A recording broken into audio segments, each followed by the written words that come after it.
जब भी कोई व्यक्ति गौतम बुद्ध के संग में शामिल होता था तो बुद्ध उसे सबसे पहले शांत रहने के लिए कहते थे।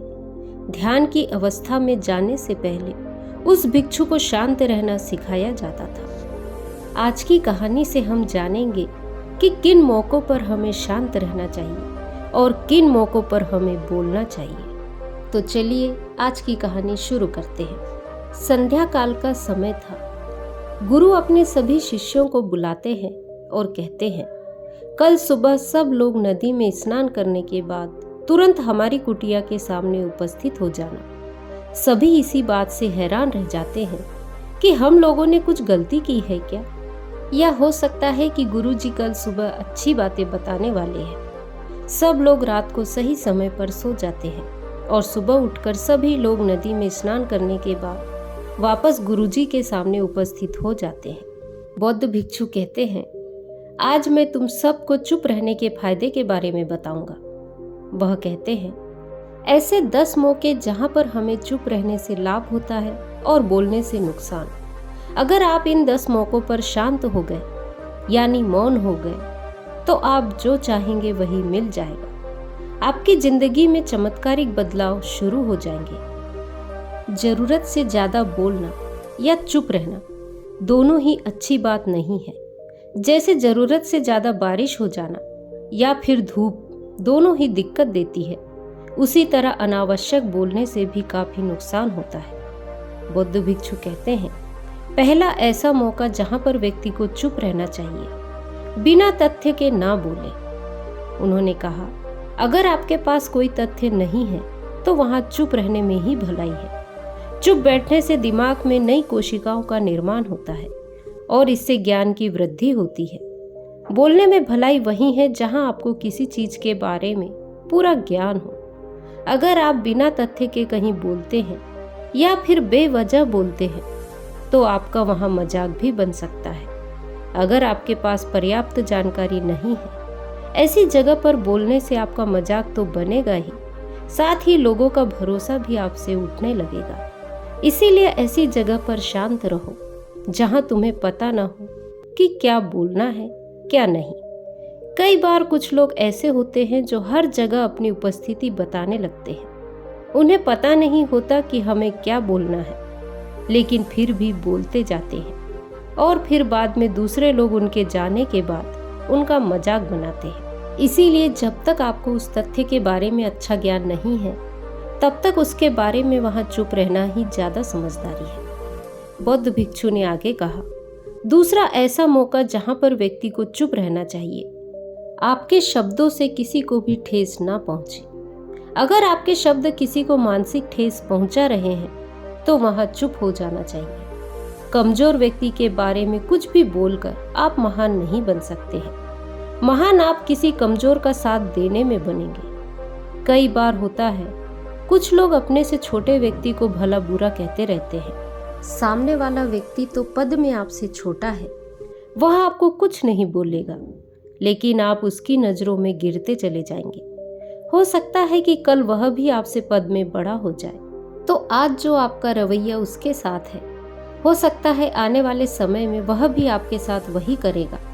आप किसी को नीचा दिखाकर बड़ा नहीं बन सकते हैं। बड़ा बनना है तो अपने से छोटे लोगों की इज्जत करना भी सीखें और साथ ही साथ बड़े लोगों का भी सम्मान करना चाहिए। लोगों को लगता है कि अगर वह अकड़ कर बोलेंगे और सामने वाले को नीचा गिराने की कोशिश करेंगे तो वह बड़े बन जाएंगे, पर ऐसा होता नहीं है। आप उनकी नजरों में बड़े बनने के बजाय गिरते चले जाएंगे। बौद्ध भिक्षु ने आगे कहा, तीसरा मौका जहां पर व्यक्ति को चुप रहने में ही भलाई है, जब कोई अपना या सगा संबंधी आप पर क्रोध कर रहा हो, आपका अपमान कर रहा हो, तो आपको उस वक्त चुप रहना चाहिए ताकि सामने वाले का गुब्बारा पूरी तरह से फट जाए। आप यदि सही है तो भी चुप रहे और चुप रहकर ही सही समय का इंतजार करें। वह खुद आपसे माफी मांग लेगा जब उसे अपनी गलती का एहसास हो जाएगा। आगे बौद्ध भिक्षु कहते हैं, अगर आपका कोई सगा संबंधी आप पर क्रोध कर रहा हो और आप उस समय शांत हैं, तो यह आदर सम्मान देने की निशानी होती है। इससे ना कोई छोटा होता है और ना ही बड़ा। अगर आपको क्रोध आ रहा है तो आप या तो वहां से किसी का अनादर किए बिना चले जाएं या फिर चुप रहे। क्रोध करने से आपके रिश्ते खराब होंगे। क्रोध करने से हमेशा क्रोध करने वाले व्यक्ति का ही बुरा होता है। और यदि आपको भी बहुत अधिक क्रोध आता है तो क्रोध को शांत करने के तरीके अपनाएं। क्रोध को ध्यान से खत्म किया जा सकता है। प्रतिदिन अगर आप ध्यान की मुद्रा में बैठते हैं तो आपका क्रोध आपके नियंत्रण में रहेगा। बौद्ध भिक्षु ने कहा, चौथा ऐसा मौका जहां पर इंसान को बहुत ही समझदारी के साथ काम लेना चाहिए, वहां पर आपको चुप रहना ही चाहिए जहां पर उस मुद्दे से आपका कोई संबंध ना हो। अगर आपका किसी मुद्दे से कोई संबंध ना हो तो वहां आपका चुप रहना बनता है। बिना किसी वजह अगर आप दूसरे के मुद्दे पर बोलेंगे तो यह आपके लिए अनिष्टकारी होगा। इसमें केवल और केवल आपका ही नुकसान है। कभी भी हो रहे किन्हीं दो लोगों के बीच के विवाद में अपनी राय जल्दी से ना बताएं। यदि सामने वाला आपको विवाद शांत करने के लिए बुला रहा है तभी आप वहां पर जाएं, वरना ना जाएं। किसी की व्यक्तिगत जिंदगी में दखल अंदाजी नहीं करनी चाहिए जब तक कि वह व्यक्ति आपको नहीं बुलाता है। पांचवा ऐसा मौका जहां पर व्यक्ति को बहुत ही समझदारी के साथ चुप रहना चाहिए, वो ये है कि आपके शब्दों से किसी को हानि ना पहुंचे। अगर आपके शब्द सामने वाले के परिवार या मित्रों की प्रतिष्ठा के बारे में बुरी झलक दिखा रहे हैं तो आपको चुप रहना चाहिए। किसी के परिवार या फिर मित्र के बारे में बुरा बोलने से केवल आप ही बुरे बनेंगे। जो चीज आसानी से खत्म की जा सकती है उसे अपने शब्दों से बड़ा ना करें। बिना चिल्लाए बात करने का प्रयास करते रहना चाहिए।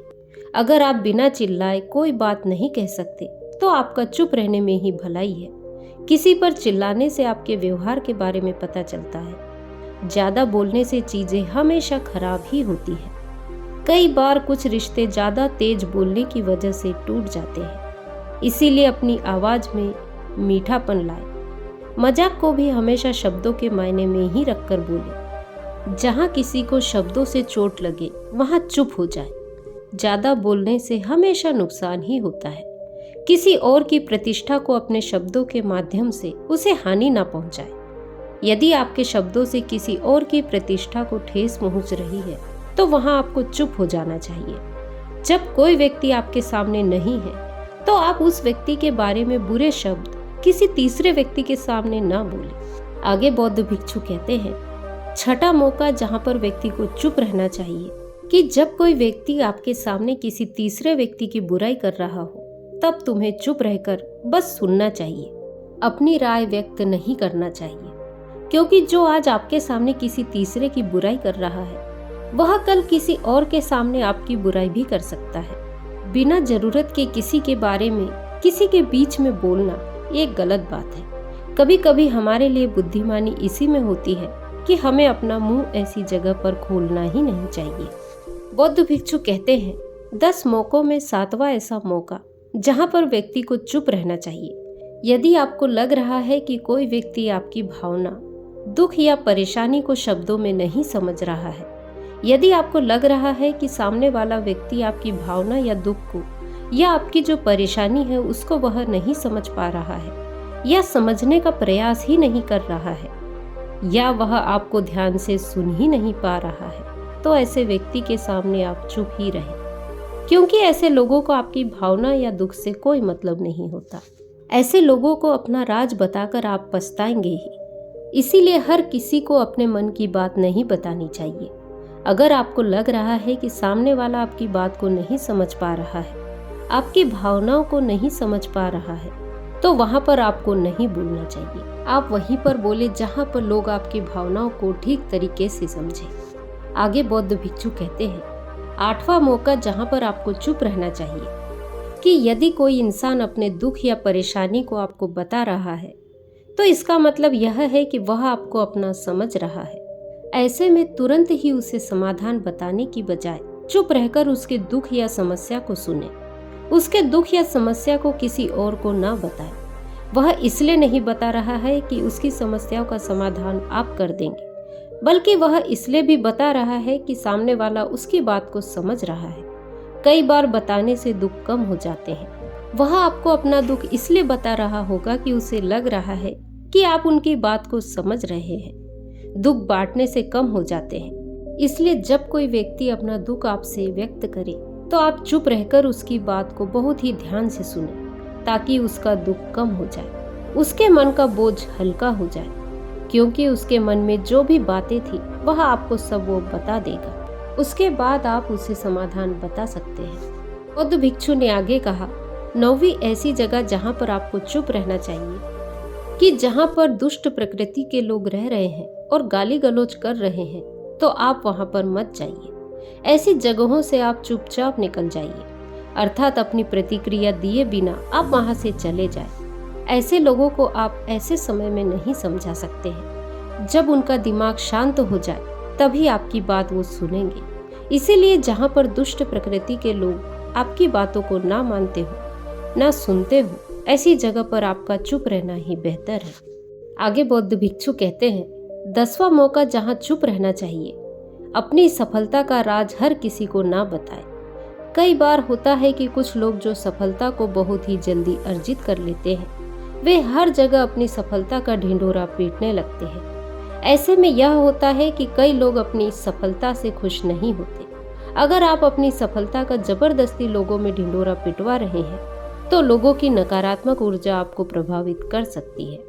जब आप सफल होंगे तो सबको पता चल ही जाएगा कि आप सफल हो गए हैं। आगे बौद्ध भिक्षु कहते हैं, शिष्यों, अगर तुम सब मेरी इन 10 बातों को अपने जीवन में अपना लेते हो तो तुम सब काफी हद तक परेशानियों से बचे रहोगे। यहाँ से जाने के बाद मेरी ये बातें आपके जीवन में वरदान साबित हो सकती है। तो दोस्तों, आज की कहानी यदि आपको पसंद आई हो तो वीडियो को लाइक, शेयर, कमेंट करें और मेरे चैनल को सब्सक्राइब करें। नमो बुद्धाय।